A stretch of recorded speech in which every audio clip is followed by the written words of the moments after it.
사람들은 그 집을 좋아하죠. 집에 대한 애착이 강한 거죠.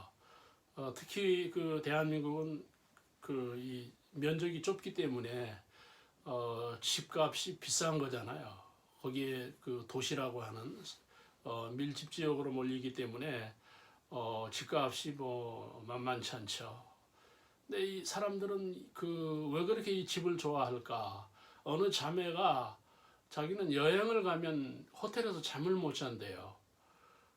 그래서 그 여행을 갔다가 당일로 집으로 돌아와야만이 잠을 잘 수 있다. 그런 얘기를 하시더라고요.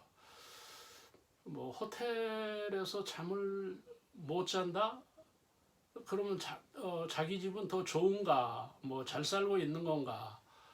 더 환경이 좋은가? 그건 아니에요. 환경은 그렇게 그 좋은 분이 아닌데 다른 데 가서 잠을 못 잔다는 거죠. 그런 분들이 많아요. 그 제가 신길동에서 그 전라남도 어디 그 섬에서 오시는 권사님인데 서울만 왔다 가시면 병이 난대요. 그래서 왜 그렇게 병이 나시냐고 그랬더니 고향을 가면 편하다는 거예요. 그리고 이 서울에 오면 제일 불편한 게 뭐냐 그러니까 교회래요, 교회. 당신 교회를 가면 그렇게 은혜가 되는데 서울 교회는 은혜가 안 된다는 거예요. 그래서 그렇게 그 고향으로 빨리 돌아가시는 그런 어른도 있었어요. 사람은 그런 것 같아요. 자기 그 영어로는 포지션인데 자기 포지션이 있는 거죠. 60세에 은퇴한, 지금은 62세에 은퇴한다고 하죠. 60세에 은퇴한 어느 그 집사님이 은퇴하고 2년 3년 동안은 괴로워서 살 수가 없더래요. 우리가 생각할 때는 뭐 열심히 일했고 또 직장에 얽매였고 하니까 좀 이제 여행도 하고 또 하고 싶은 것도 하고 뭐 고향도 가고 뭐 조상도 찾고 뭐 좋을 것 같잖아요. 그런데 직장을 가지 않으니까 너무 힘들다는 거예요. 정말 그 우울증이 뭔지 그 자살이 뭔지를 생각을 했다는 거예요. 그 정도로 위기가 왔다는 건데, 그래서 이 사람 얘기로는 매일 출근을 했대요. 그 회사 있는 쪽으로. 거기서 거기서 놀다가 점심을 먹고 집으로 돌아왔다. 2, 3년 동안을. 그런 얘기를 하더라고요. 이해가 되십니까? 여러분, 우리의 포지션이 우리들에게 중요한 거예요. 내가 있어야 할 곳이 중요한 거죠. 호텔이 아니고 어떤 좋은 관광지가 아니고 또 무슨 좋은 시설이 아니라는 거예요. 거기서 우리가 안식할 수 있는 건 아니라는 거예요. 내 집에서 쉬는 거죠. 그러니까 다윗은 집도 없고 절도 없는 거죠. 또 모세, 지금 이 말씀은 지금 모세가 그 하나님 앞에 고백하는 건데, 이 모세가 얼마나 힘듭니까? 광야에서 힘들고 참 그 하나님의 부르심에 살다 보니까 너무 힘든 거죠. 그 이스라엘을, 그 60만 이스라엘을 이끌고 가나안으로 진군하는 그 홍해를 만나고 요단강을 건너고 여리고를 만나는 이런 것들을 그 생각하면 정말 힘든 인생을 살고 있는 거죠. 그런데 오늘 이 그 본문에서 고백은 무엇인가 하면 지존자의 은밀한 곳에 거주하여, 1절입니다. 지존자는 하나님, 그 하나님의 은밀한 곳에 자기는 거주하고 있다는 거예요. 참 그 위안이 되는 말씀 아닙니까? 그 사람들이 왜 힘듭니까? 이 마음을 둘 곳이 없는 거잖아요. 내 마음이 쉴 곳이 없는 거예요. 그래서 여행을 가도 행복하지 않고 뭐 어떤 그 좋은 것들을 그 섭취해도 행복이 없는, 다시 말하면 편하지 않다는 거죠. 왜 그렇습니까? 내 마음을 받아줄 수 있는 곳이 없다는 거예요. 내 마음을 둘 곳이 없다는 거예요. 그런데 이 모세는 그 환난과 고난 가운데 자기는 지존자의 은밀한 곳에 거주하여. 나는 오늘 여기서 여러분들에게 이렇게 적용을 해보고 싶어요. 여러분은 어디에 사십니까? 여러분은 어디에 거주하십니까? 여러분 그 콘크리트 집에 거주하십니까? 아주 그 세련된 문화가 있는 가정에 거주하십니까? 아주 비싼 집에 살고 계십니까? 그게 아니라는 거예요. 사람은 하나님의 은밀한 곳에 거주해야 돼요.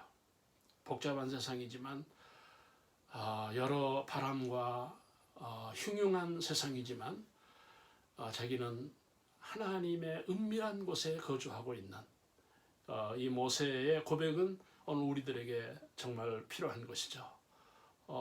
우리가 쉴 곳이 없는 거잖아요. 우리의 자녀들이 쉴 곳이 없는 거예요. 학교가 쉼이 없어요. 공부하는 게 쉼이 없어요. 여러분 직장에 쉼이 있습니까? 일하는 게 쉼이 있습니까? 쉼이 없어요. 오늘의 우리가 이 현실을 보면 쉼이 없는 거예요. 그래서 사람들이 좋은 환경에서 잘 먹고 살면서 아주 좋은 환경에 있으면서 사람들은 고통에 빠지는, 우울하고 극단에 빠지는 이런 것들을 우리가 볼 수가 있습니다. 하나님의 은밀한 곳에 거해야 우리는 행복하다는 겁니다. 또 하나, 같은 1절을 여러분 보시면 전능자의 그늘 아래 사는 자를 이야기해요. 전능자 하나님, 그 그늘 아래 있어야 된다는 거예요. 여러분 우리가 쉽게 우리가 여기서 생각할 수 있는 게 다큐멘터리를 통해서 몇 년 전에 본 건데 남극인지 북극인지는 잘 모르겠는데 영하 50도에서 70도가 된다 그래요. 그런데 그 밤에 펭귄이 거기에서 그 바위 위에서 펭귄들이 잠을 자는 거예요. 다 다른 짐승들은 집에 간 거예요. 새들도 집을 향해서 갔고. 그런데 펭귄들은 그 모진 추위, 눈보라, 그 가운데 잠을 자는 거예요. 그거를 보면서 놀라운 거는 어떻게 잠을 잡니까? 뭐를 의지하고 잠을 자는 겁니까? 자기 깃털을 의지하는 거예요. 자기 깃털만이 자기를 견디게 하는 거예요. 그 추위를 자기 깃털이 감당하게 하는 거예요. 그렇죠? 내가 중요하다는 거예요. 또 하나, 여러분 그 새끼들은 깃 안에서 새끼들이 잠을 자는 거예요. 새끼들이 생존을 하는 거예요. 존재를 하는 거예요. 사람은 세상에 사는 거 아닙니다. 여러분, 돈 가지고 세상을 살 수 있는 게 아니에요. 우리가 집이 있어야 되잖아요. 마찬가지로 정말 우리가 이런 장막집이 아니라 우리가 쉴 수 있는 하나님의 그늘, 모세는 비밀이에요. 영적인 비밀, 믿음의 비결이죠. 그는 광야에 살고 환난 가운데 살지만 그는 전능자의 그늘 아래 사는 자로 자기를 고백하고 있어요. 여러분, 종말이잖아요.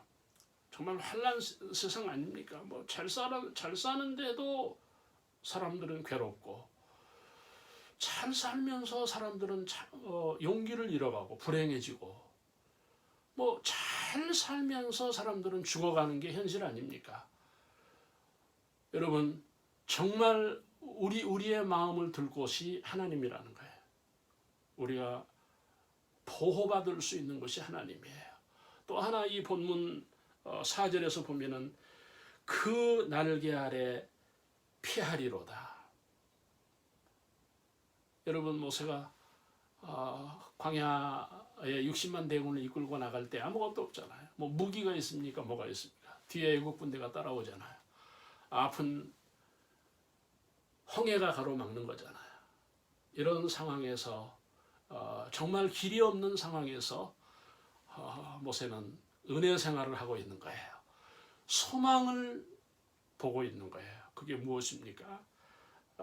그늘 그 날개 아래 피하리로다.